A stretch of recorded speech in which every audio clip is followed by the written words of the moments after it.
My name is Hannah Warnecke. I'm one of the 2017-2018 Hackworth Fellows for the Markkula Center for Applied Ethics, and my project in particular is focusing on pandemic influenza on campus.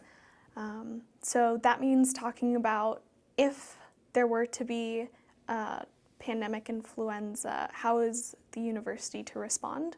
And so something to remember with pandemic influenza is it's very different from seasonal flu that communities are used to going through every winter. During a pandemic, more people are getting sick. When they do get sick, they're getting sicker than they would from the seasonal flu, and more people are also dying from a pandemic flu strand. Another thing that makes pandemics different is that in a pandemic, one's own community faces the burden of illness, but so do all of the surrounding communities, because pandemics are extremely widespread. This means that there will be changes in day-to-day life and also changes in how people are receiving care. So people will have to expect resource shortages that will impact the way that they can care for themselves at home and also how they're cared for in a healthcare setting.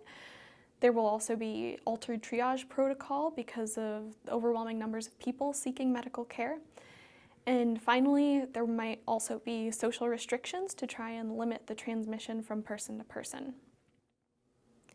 Ethics are especially an important component of planning for pandemic influenza at a Jesuit institution where we all strive to become men and women for others.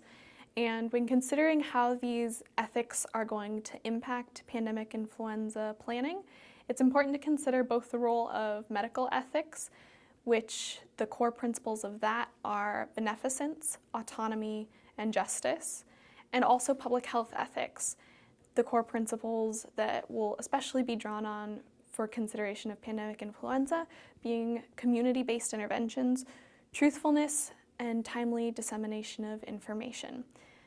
Public health ethics also has its own justice principle, but that is more community-focused as opposed to individual-focused. It's important to consider the role of both medical ethics and public health ethics because medical ethics answers the need for ethics on an interpersonal level, as people will still be receiving care on an individual basis and interactions are happening person to person. However, because the entire community is sick and the burden of illness is so great, public health ethics will be the primary guiding factor in discerning what ethical principles ought to guide pandemic influenza planning. In particular, the ethical principles that we believe should most inform pandemic influenza planning on a university campus are obligation to plan, community engagement, transparency, reciprocal responsibility, justice, and mitigation of panic. In order to elaborate on how these ethical principles ought to inform a campus response to pandemic influenza, there are some additional resources that accompany this video. The on-campus PanFlu infographic explains what these principles are, and the handbook further elaborates on how students, faculty, staff, and institutions and organizations within a university can use these principles to tailor their response according to their daily activities and to their broader mission as part of the university. It is our hope that by making these resources available, more people may be able to appropriately respond to the unique situation presented by a pandemic.